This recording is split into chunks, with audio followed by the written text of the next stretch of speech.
నేను మీ Swathi Osmania university. BRS social media కోడై కూస్తున్నటువంటి విషయాలు ఏంటి అంటే పులి బయటికి వస్తూ ఉంది, తన పంజాని ఇంకా విసిరబోతుంది. తెలంగాణ రాష్ట్రంలో ఉన్నటువంటి కాంగ్రెస్ పార్టీ ఆగడాలు కావచ్చు, ఇవన్నీ కూడా పడిపోబోతున్నాయి అనేటువంటి విషయాన్ని వాళ్ళు పెద్ద ఎత్తున కూడా వైరల్ చేస్తూ ఉన్నారు. ఈ పులే ఇప్పటిదాకా జరిగినటువంటి అసెంబ్లీ ఎలక్షన్స్లో ప్రతి ప్రజా ఆశీర్వాద సభలను పెట్టి ఒక పెద్ద కారు బొమ్మ పెట్టుకొని ప్రతి నియోజకవర్గానికి కూడా తిరిగిన పులి అది. అందరికీ తెలుసు. హెలికాప్టర్లో చరిత్ర ఉంది మన సారథి, మన పులిది. 40 రోజులలో 119 నియోజకవర్గాలు తిరిగి వచ్చినటువంటి చరిత్ర.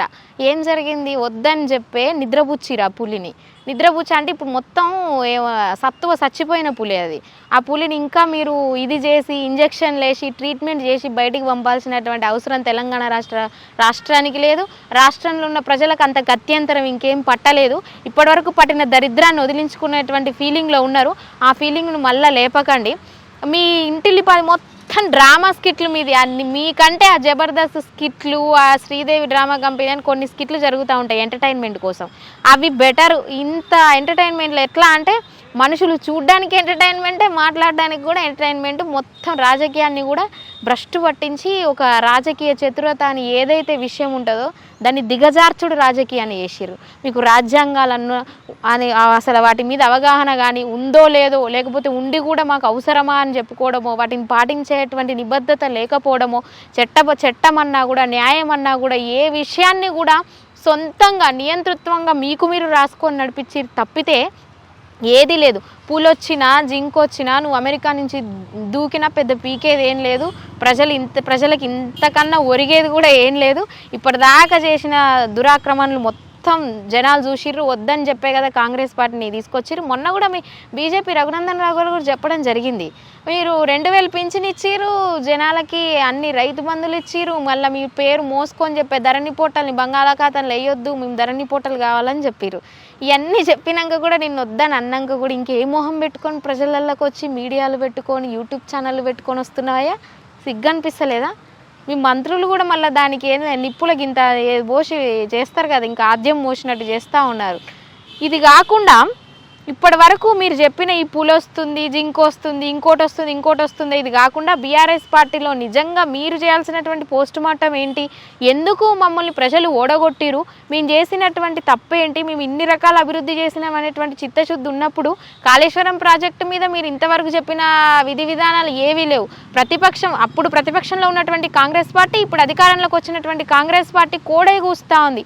జనాలు కూడా దాని మీద ఇంట్రెస్టింగ్గా ఉన్నారు. నిజానికి కాళేశ్వరం ప్రాజెక్ట్ ఏమైంది? మెగా కృష్ణారెడ్డి పేరు ఎందుకు బయటికి రావట్లేదు?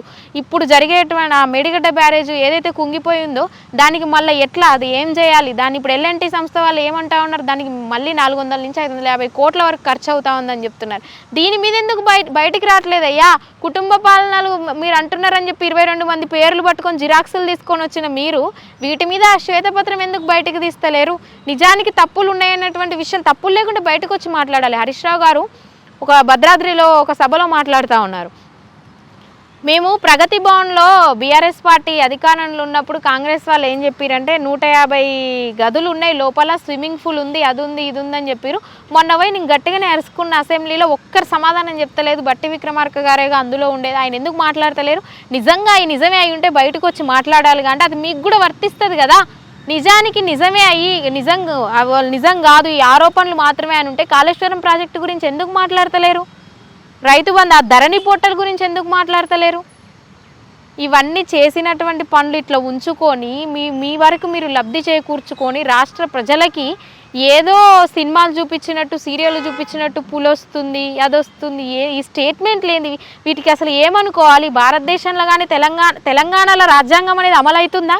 ఒకప్పుడు మాట్లాడుతూ ఉన్నారు రాజ్యాంగాన్ని మార్చాలనేటువంటి మాటలు కూడా మాట్లాడడం జరిగినటువంటి విషయాలను మనం చూసినాం. రాజ్యాంగాన్ని మార్చేటువంటి మేధో సంపత్తి ఉన్నటువంటి కేసీఆర్ గారు ఎలక్షన్స్ రిజల్ట్స్ రాగానే ఆ బాత్రూంలో జారిపడ్డం ఏందో, ఆడికి ఆ 45 రోజుల ట్రీట్మెంట్ ఏందో, కుంటుకుంటూ నడవడం ఏందో, పరామర్శించడానికి అల్లు రావడం ఏందో, దానికి ఫిజియోథెరపీలు ఏందో, మళ్ళీ ఆడ ఉండి కూడా రాజకీయం ఎట్లా అంటే వీళ్ళు గొడవ పెట్టుకుంటారు, పడతారు, బయటకు ఒక స్టోరీ, లోపలికి ఒక స్టోరీ. ఏం చెప్తారా ఆయన? మిమ్మల్ని చెప్పామంటే మొత్తం ఒక్కొక్కరిని కూసబెట్టి మరి సీరియల్ స్టోరీలు రోజు చెప్పేటువంటి విధానం ఉంది మీది. రాజ్యాంగాలనే కాదు, మీరు మొత్తానికి ప్రపంచం ఎట్లా నడవాలనేటువంటి గ్రంథాలు కూడా రాసేటువంటి మేధావితనం గలటువంటి కుటుంబం ఇది. కుటుంబ నేపథ్యం. తెలంగాణ వచ్చిందే కేసీఆర్తోని, తెలంగాణ తెచ్చిందే కేసీఆర్. ఇక తెలంగాణలో రాబోయే ఒక 50 ఏళ్ళ వరకు కూడా కేసీఆర్ హవా నడుస్తూ ఉంటుంది. జాతిపిత తెలంగాణ గాంధీ, నిజానికి తెల్ల బట్టలేసిన అహంకార గాంధీ ఎవరైతే ఉన్నారో ఈయన హవా అనేది ఇంకొక 50 ఏళ్ళ వరకు ఎటు పోదనేటువంటి మైకంలో వాళ్ళు చెప్పినటువంటి మాటలు ఏదైతే ఉన్నాయో, నిజానికి తెలంగాణ రాష్ట్రంలో ప్రజా సంక్షేమాన్ని కోరుకొని ఎంతో అభివృద్ధి చేసినటువంటి కొన్ని పార్టీలను కూడా ఈరోజు భూస్థాపితం లేకుండా, అసలు కార్యకర్తలు కూడా లేకుండా చేసినటువంటి సందర్భం మనకు కనిపిస్తూ ఉంది. నిజానికి చేయనైతే పార్టీ లేకుండా చేయగలిగారు, కానీ ప్రజల్లో ఆ అభిప్రాయం అనేది ఎక్కడికి పోదు. మీరు ఒక దురహంకారంగా నియంతృత్వంగా పాలిస్తామని ఎట్లా అయితే మీరు ఒక దొర బుద్ధి ఉంటుంది, ఆ బుద్ధిని నిరూపించాలని అనుకున్నారో అది జరగదు. కాంగ్రెస్ పార్టీ లాంటి జాతీయ పార్టీలను కావచ్చు, ఈరోజు ప్రాంతీయ పార్టీలు గట్టిగా తెలుగు రాష్ట్రాల్లో నిలదొక్కున్నటువంటి ప్రాంతీయ పార్టీలను కూడా అణగదొక్కడానికి ప్రయత్నించే అంత తెలివి కానీ అంత చాణక్య నీతి కానీ మీ దగ్గర లేదు. అది ఏదైతే తెలంగాణ రాష్ట్ర స్వరాష్ట్రం కావాలని కోరుకున్నటువంటి బలహీన క్షణాలలో మీరు ముందుకొచ్చి జయశంకర్ సార్ వీళ్ళంతా మిమ్మల్ని ముందు నిలబెడితే మీరు ఈరోజు అమరుల శవాల పునాదులపైన నిలబడ్డటువంటి ప్రభుత్వమే తప్పితే కోరి తెచ్చుకున్నటువంటి ప్రభుత్వం అయితే అస్సలు కాదు. మీరు అదృష్టం కొద్దీ కాంగ్రెస్ పార్టీ వచ్చిందని అంటున్నారు, కానీ అదృష్టం కొద్దీ వచ్చింది కాంగ్రెస్ పార్టీ కాదు, కేసీఆర్ కుటుంబం.